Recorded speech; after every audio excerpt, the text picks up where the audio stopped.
मंडळी, तुम्हाला माहिती आहे का, सावित्रीबाई फुले आणि ज्योतिबा फुले यांच्या लग्नावेळी संपूर्ण पुणे शहरामध्ये केशर पेढे वाटले गेले होते. खरं तर ना, पूर्वीच्या काळी लग्न समारंभात पुरणपोळी, सांजोऱ्या, शेवयाची खीर असे कितीतरी पदार्थ बनायचे. केशर पेढाही बनायचा आणि हा केशर पेढा मला तर खूप आवडतो. आणि गंमत म्हणजे हा केशर पेढा आज मी बनवते, तोही कमी वेळात आणि अगदी कमी साहित्यात, अगदी झटपट. एका पॅनमध्ये 1 कप दूध घेऊन त्यात पाव कप साखर घातली आणि हे मिश्रण एकजीव करून घेतलं.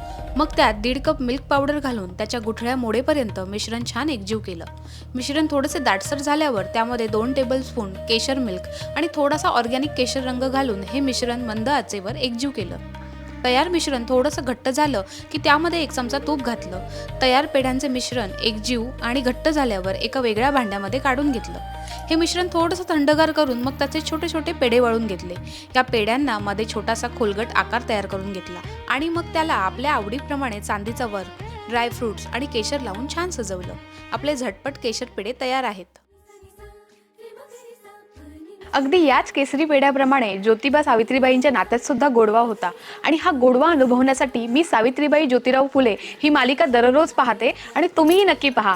दररोज रात्री 7:30 वाजता आपल्या स्टार प्रवाहावर.